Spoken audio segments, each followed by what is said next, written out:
o inquérito é distribuído na forma regimental que aqui estabelece a possibilidade de delegação. A partir disso, a circunstância de elementos de prova terem sido produzidos em inquérito presidido por ministro do Supremo Tribunal Federal, o envio posterior ao Ministério Público para eventual propositura de ação penal a critério, como disse, do titular da ação penal, perante o órgão jurisdicional competente, em nada compromete a distinção e separação de atribuições do processo penal. A investigação preliminar é um procedimento de natureza administrativa e preparatória, destinada à identificação de elementos informativos sobre a autoria e materialidade dos delitos, mas, novamente repito, não se confunde ou mesmo se comunica com o posterior eventual exercício da ação penal pelo Ministério Público, nem tampouco com efetivo julgamento pelo órgão jurisdicional competente nos termos da legislação.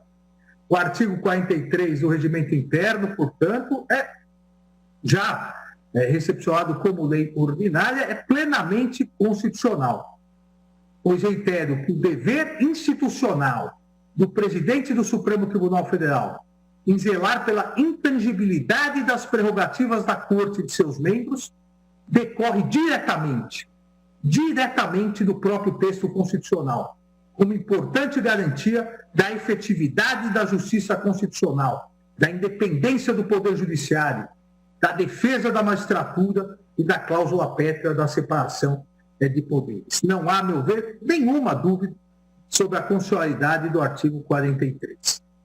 Com base, e aí já o segundo tópico, que é rápido, presidente, com base no artigo 43, foi editada a portaria 69. Eu peço uma redobrada atenção para algumas frases, algumas dúvidas, inclusive que vou ler, de algumas agressões e ofensas feitas aos ministros do Supremo Tribunal Federal, para que se pare de uma vez por todas de se fazer confusão de críticas, por mais ácidas que sejam, e que devem existir e continuar, com agressões, com ameaças e com coações. Começo com a primeira, que inclusive Sua Excelência o Procurador-Geral da República, na sua sustentação oral, disse que a pessoa já está denunciada no Rio Grande do Sul. Abre aspas. Que estuprem e matem as filhas dos ordinários ministros do Supremo Tribunal Federal. Fecha aspas. Em nenhum lugar do mundo isso é liberdade de expressão. Isso é bandidagem. Isso é criminalidade. Postagem realizada por uma advogada do Rio Grande do Sul, incitando o estupro, incitando violência sexual contra a filha de ministros do Supremo Tribunal Federal. Segunda frase. Quanto custa tirar a queima-roupa nas costas de cada ministro filho da puta do Supremo Tribunal Federal que queira acabar com a prisão da segunda instância? Se acabarem com a prisão em segunda instância, só nos resta jogar combustível e tocar fogo no plenário do Supremo Tribunal Federal com ministros Barbies dentro. Aonde está aqui a liberdade de expressão? Terceira, ataques cibernéticos dos e-mails institucionais de alguns ministros, com ameaças a membros da Corte e de seus familiares, abre aspas. Já temos, e aqui um grupo identificado na Deep Web, como um grupo ligado a outros grupos terroristas mundialmente, abre aspas. Já temos em poder armas e munição de grosso calibre. Esconda seus filhos e parentes bem escondidos na Europa, porque aqui você não vai ter onde se esconder. O inferno e a revolta vai cair sobre sua cabeça. Faremos um tribunal em praça pública com direito a fuzilamento de todos os parasitas e vagabundos estatais. Um outro fato importante, gravado, imagens gravadas pelas câmeras de segurança do condomínio, artefato explosivo jogado na frente da casa do ministro do Supremo Tribunal Federal, a explosão na frente, na calçada da frente da casa. Ameaças seríssimas encaminhadas pelo Ministério Público de São Paulo. O Ministério Público de São Paulo, o canal do GAECO, estava fazendo uma infiltração, uma dark web, em virtude, todos devem se recordar, em virtude daqueles atentados na escola em Osasco, onde 2 pessoas mataram diversas crianças com armas e encontraram no dia 25 de março de 2019, encontraram detalhado plano de um atentado contra um dos ministros do Supremo Tribunal Federal, com horário de viagens, voos, a rotina que o ministro fazia entre Brasília e a localidade de São Paulo, o local que o ministro ia e detalhadamente já insinuando como deveria ser essa ação que, graças ao Ministério Público de São Paulo, que nos avisou, foi abortada. Ainda, outras inúmeras, eu poderia ficar aqui inteiro colocando a tentativa de agressão física com arremesso de objetos ao ministro do Supremo Tribunal Federal, que saía de uma palestra, a pessoa foi detida.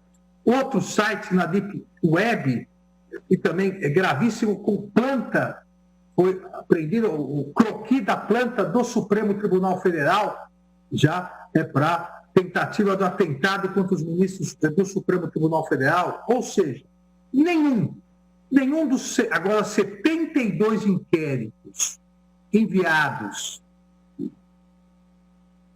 à primeira instância aos órgãos competentes, nenhum trata de liberdade de expressão, nenhum trata de críticas, nenhum trata nem de xingamentos, tratam de ameaças, de atentados, da tentativa de coação aos ministros do Supremo Tribunal Federal.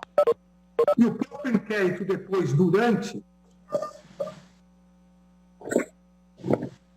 a sua tramitação, em momento algum não se direcionou e jamais se direcionará à restrição à ampla liberdade de expressão, que é consagrada constitucionalmente e inúmeras vezes reafirmada por esse Supremo Tribunal Federal.